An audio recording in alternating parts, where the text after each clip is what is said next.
Əmr xahiş feilləri öyrənməyə davam edirik. Dərsləri bəyənməyi unutmayın və şərh bölümündə fikirlərinizi yazsanız çox sevinərəm.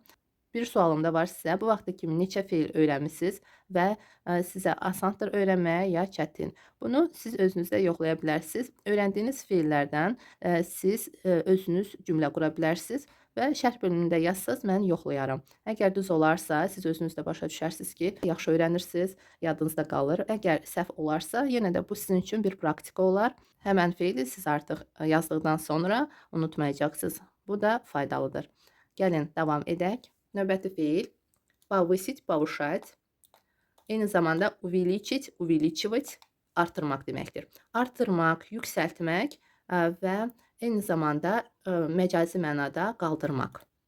Məcazi mənada qaldırmaq deyəndə nəyisə götürüb əlinizə qaldırmaq yox. Məsələn, məhz səsinizi qaldırmaq. Повысить голос. Bir də deyim ki, əgər insanın səsidirsə, голос sözü ancaq bu feillə qurula bilər. Повысить, повышать.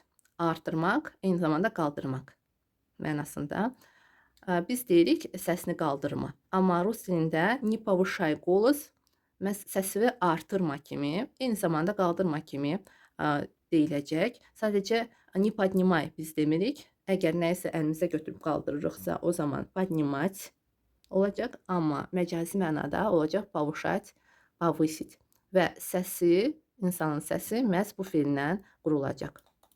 Увеличить, увеличивать feili ilə biz голос sözünü götürüb qura bilmərik. Məhz повысить, повышать. Gəlin cümlədə yenə də başa salım. Yenə də bu feillər həm artırmaq, həm qaldırmaq məcazi mənada, həm yüksəltmək kimi tərcümə ediləcək. Пожалуйста, повысьте мне зарплату хоть немного. Bu cümlədə maaş sözü var, zarplata. Bu sözlə də çox vaxt повысить deyirik. Bir neçə söz var ki, hansı ki yalnız повысить feili ilə qurulur. Maaş sözü də həmçinin. Повысить зарплату. Xahiş edirəm. Повысьте мне зарплату и повысьте мою зарплату. Mənim maaşım olacaq mою зарплату. Amma mənə maaşımı qaldırın olacaq повысьте мне зарплату. Çox vaxt məhz bu cür deyilir. Mою зарплату yox, мне, повысьте мне, artırın mənə maaşımı. Eynicə qaldırın mənə maaşımı deyə bilərik. Bu cür tərcümə edə bilərik. Повысьте мне зарплату. Bu cür deyilir. Yadınızda saxlayın dostlar. Повысьте мне зарплату. Увеличьте мне зарплату yox. Qətiyyən. Məhz повысьте мне зарплату. Yenə də bəzi sözlər var, hansılarla ki biz ancaq повысить deyə bilərik. Bu söz də məhz onlara aiddir. Yenə də cümlə quracağıq və orada əgər sözlər çıxarsa mən sizə başa salacağım. Deməli, повысьте мне зарплату. Maaşımı mənə artırın. Хоть немного. Много çox deməkdir. Немного çox yox, amma biz çox yox deyə bilmərik. Biraz kimi tərcümə edəcəyik. Biraz. Хоть heç olmasa. Heç olmasa biraz. Çox gözəl sözdür bu. Yadınızda saxlayın. Heç olmasa. Хоть. Və немного çox yox kimi yox, məhz biraz kimi tərcümə ediləcək. Növbəti cümlə. Не повышай на меня голос. Deməli, на меня, mənə səsini qaldırma. Не повышай. Kiməsə biz deyirik ki, səsini mənə qaldırma. Kimsə üstünüzə qışqırır və siz bunu deyə bilərsiniz. Biz deyə bilmərik. Не увеличивай на меня голос. Yox, dostlar, yadınızda saxlayın. Голос sözü ilə ancaq və ancaq повышать feili olacaq və не повышай. Qaldırma. На меня, mənə, голос səsini. Mənə səsini qaldırma. На меня, mənim üstümə, amma mənim üstümə kimi tərcümə edilmir. На меня, mənə. Мне yox. Мне yox. Burada yadınızda saxlayın. Не повышай на меня. Əgər sizə edilirsə, səsi qaldırılır. Buna görə olacaq на меня. Не повышай на меня голос. Amma baxın, musiqi səsi olarsa, hər hansı bir başqa bir səs olarsa, звук или громкость, siz hər iki feillə deyə bilərsiniz. Həm повысить, повышать, həm увеличить, увеличивать. Не повышайте звук или не повышайте громкость. çox vaxt qroмкость deyilir. Əgər musiqi səsidirsə, radionun səsidirsə, bu zaman qroмкость. Zvuk sadəcə hər hansı bir səsdir. Başqa bir səslər. Amma daha çox, yenə də deyirəm, qroмкость deyilir. Не повышайте громкость. Deməli, səsi qaldırmayın. Mikrofon səsi olar, sonra musiqinin səsi, radionun səsi, kinoya baxırsınız, kinonun səsi. Увеличь яркость экрана. Burada повысь də deyə bilərik, увеличь də deyə bilərik. Яркость экрана, ekranın işığı. Ekranın işığını elə bir ki, baxın, artır və yaxud çoxalt. Görürsünüz dostlar, burada biz çoxalt kimi tərcümə edə bilərik. Ekranın işığını çoxalt. Eynicə, повысь яркость экрана. Ekranın işığını çoxalt. Bu feillərin tərcümələri çoxdur. Artır, yüksəlt, qaldır, çoxalt. Увеличивать həm də çoxaltmaq kimi də tərcümə edilə bilər. Увеличьте яркость экрана. C artırırıq və cəmdə olur. Deməli, ekranın işığını çoxaldın. Не увеличивай громкость. Громкость burada deyə bilərik. Nəyin səsi? Sadəcə səsi desək, artıq bu cürdə başa düşmək olar. Əlbəttə ki, bir nəfərə biz deyirik və həmən insan artıq başa düşəcək nəyin səsini. Amma siz deyə də bilərsiniz nəyin səsi. Deməli, səsi qaldırma. Burada nəyinsə səsi? Musiqinin səsi, hər hansı bir səs. Не увеличивай, qaldırma, artırma, громкость səsi. Səsi artırma. Və var уменьшить, уменьшать. Antonimi понизить, понижать, azaltmaq. Yenə də hər iki feillə biz istifadə edib deyə bilərik. Amma yalnız, baxın, insanın səsidirsə, eyni zamanda maaşdırsa, biz ancaq повысить, повышать və понизить, понижать feillərindən qura bilərik. Уменьшить yox, azaltmaq və yaxud aşağı salmaq feillərindən yox. Bunlar da eyni zamanda bu cür tərcümə ediləcək. Azaltmaq, aşağı salmaq. Cümlədə gəlin işlədək bu feilləri. Уменьши газ. Qazı azalt. Уменьшите газ. Qazı azaldın. Уменьшите яркость экрана. Deməli, ekranın işığını azaldın. Не уменьшай. Eyni zamanda не понижай da deyə bilərik. Hər ikisi də olacaq azaltma. Eyni zamanda da aşağı salma kimi tərcümə edə bilərik. Növbəti feil. Выстрелить, стрелять. Güllə atmaq. Выстрели в плечо. Deməli, плечо çiyin deməkdir. Çiyinə elə bir ki, güllə at. Выстрели в ногу. Naga ayaqdır. Ayağa в ногу. Ayağa elə bir ki, güllə at. Выстрели в грудь. Грудь sinə, в грудь sinəyə güllə at. Sadəcə belə bir cümlələr qurdum. Yadınızda saxlayın. Burada sinəyə olacaq в грудь, ayağa, в ногу, в плечо, çiyinə. Amma daha çox əlbəttə ki, biz deyəcəyik, не стреляй, güllə atma, не стреляйте, atmayın. Стреляй, güllə at, стреляйте, atın. Burada həmçinin güllələ kimi də demək olar. Güllələ, güllələmə. Növbəti feil. Извинить, простить, прощать. Bu da gözəl bir feildir və çox istifadə olunur. Yadınızı saxlayın. Bağışlamaq. Burada daha dəqiq bu cür tərcümə edə bilərik. Извини, извините, üzrlü sayın. Прости, простите, bağışlayın. Əgər siz kimisə ayağına basdısa və yaxud sadəcə üzr istəyirsinizsə, bu zaman простите deyə bilərsiniz. Простите. Hər hansı bir səhv etdinizsə, bu cür deyə bilərsiniz. Məhz bu feildən istifadə edərək. Yenə də deyirəm ki, siz извините də desə səhv olmaz. Amma daha çox простите deyirik. Əgər söz demək istəyirsinizsə kiməsə və yaxud keçmək istəyirsinizsə harasa, ümumiyyətlə hər hansı bir halda siz извините deyə bilərsiniz. Eyni zamanda простите də. Sadəcə daha dəqiq простите bağışlayın. Əgər siz hardasa səhv etdinizsə, kimisə ayağına basdısa və yaxud nəsə etdinizsə, bu sözdən istifadə edərək desəz daha düzgün olar. Hər ikisindən də yenə də deyirəm, siz rahatlıqla istifadə edə bilərsiniz. Gəlin cümlədə baxaq. Вы были правы, извините. Siz haqlıydınız. Üzürlü sayın. Eyni zamanda простите də deyə bilərsiniz. Bağışlayın. Извините, можно пройти? Üzürlü sayın. Keçmək olar. Görürsüz, siz heç kəsə heç nə etmədiniz, sadəcə soruşursunuz. Keçmək olar.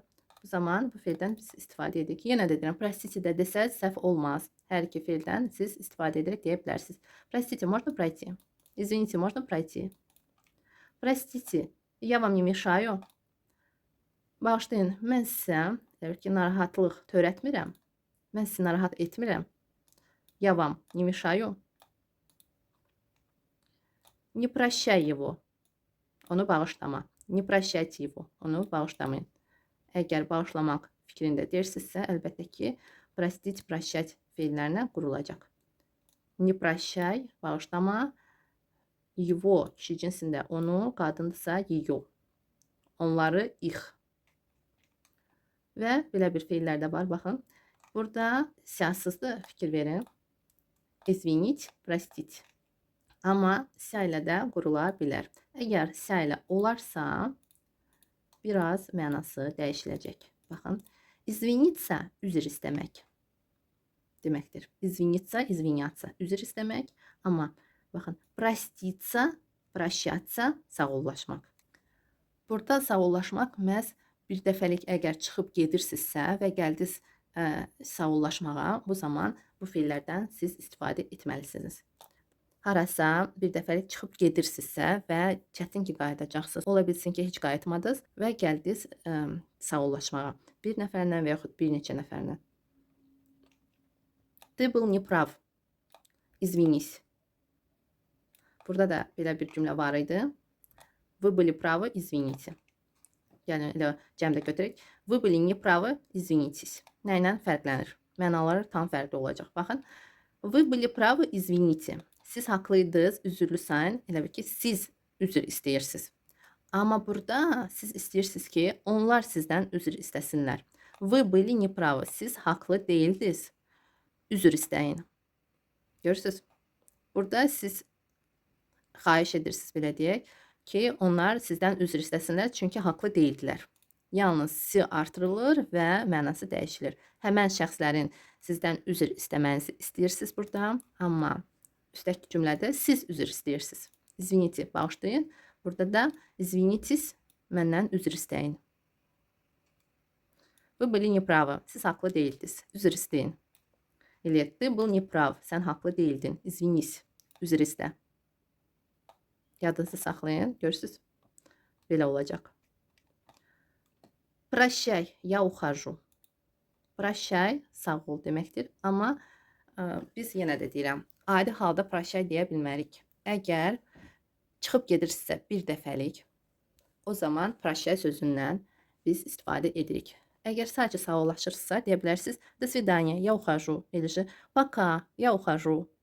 Əgər dostunuzdursa olacaq пока, əgər yaşca böyükdürsə və yaxud sadəcə siz kimi müraciət edirsiniz, bu zaman deyəcəksiniz до свидания, до свидания, я ухожу.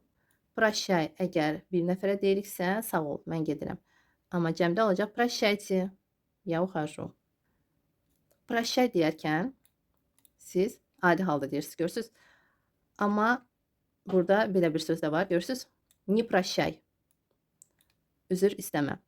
Siz indi sual verə bilərsiniz ki, nəyə görə eynidir və hansı halda biz nə cür tərcümə edəcəyik. Deməli, əgər adi halda deyirsiniz прощай, bu zaman olacaq, sağ olun, mən gedirəm. İnkarda qurularsa eyni cür, baxın, bu cür feillə olacaq bağışlama. Amma əgər bağışla demək istəsək, fərqli olacaq. Прости, прости его. Прости, прости его. Gördünüz? Прости его, bağışla onu. Не прощай, onu bağışlama. Burada inkarda oldu. Buna görə də bu söz artıq bağışlama kimi tərcümə olunacaq. Burada əsas rol oynayır niyə? Əgər niyə ilə qurulmursa, bu feil artıq sağ ol kimi tərcümə ediləcək. Прощай. Прощай, прощайте. Sağ olun, sağ ol. Amma не прощай, niyə ilə qurularsa olacaq bağışlama. Bağışla olacaq artıq başqa formada. Прости. Или простите. Fərqi anladınız. İnanıram ki, yenə də suallarınız olsa yazın, başa salacağım. Прощай, я ухожу. Sağ ol, mən gedirəm. Burada başqa cümlələr də qurdum, amma burada əmr xahiş formasında deyil. Sadəcə fe'lərin özünü başa salmaq üçün mən yazdım. Adi haldadır. Deməli, я пришел попрощаться. Bu cürdə deyə bilərik. Mən sağollaşmağa gəldim. Nəyə görə? Проститься demirik. Görürsüz, проститься, прощаться. Я пришел проститься deyə bilərik. Səhv olmaz. Amma daha çox bu formadan işlədirik. Попрощаться. Я пришел попрощаться. Yadınızda saxlayın. Biz deyirik проститься, amma daha çox bu formadan istifadə edirik. Попрощаться. Я пришел попрощаться. Или я пришла попрощаться. Mən sağollaşmağa gəldim. Или он ушел, не попрощавшись. İnkarda bu forma olacaq. Не попрощавшись. Daha çox istifadə edilən formaları bir dəfəlik yadınızda saxlayın ki, qarışdırmayasınız, sonra düşünüb qalmayasınız deyərkən. Buna görə də gəlin bunu ümumiyyətlə silim ki, sizə inkarda da asan da olsun qurmağa. Deməli, попрощаться, sağollaşmağa. Я пришел попрощаться. Fikir verin, fe'ldən sonra gəlir. Buna görə də попрощаться artıq infinitivdə olacaq, dəyişilməz formada olacaq. Eyni zamanda burada da. Sadəcə ne artırılır? Buna görə də biraz forma dəyişilir. Выше gəlir, əlavə olunur. C əvəzinə. Не попрощавшись. Не попрощавшись. Не попрощавшись. Burada v, f kimi eşidilə bilər. Не попрощавшись. Не попрощавшись. V da deyə bilərsiniz, f da deyə bilərsiniz. Sadəcə burada baxın, o'lara vurğu düşmür. A kimi tələffüz olunacaq. Ni. Burada da y əvəzinə i. Не попрощавшись. Sağollaşmadan o getdi. Qadındırsa ana uşla. O getdi, xanım, sağollaşmadan. Mən sağollaşmağa gəldim. Amma o getdi sağollaşmadan.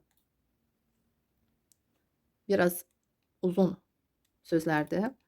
Ona görə də məsləhət görürəm ki, bir neçə dəfə bu hissələri dinləyəsiz, yüksək səslə tələffüz edəsiz.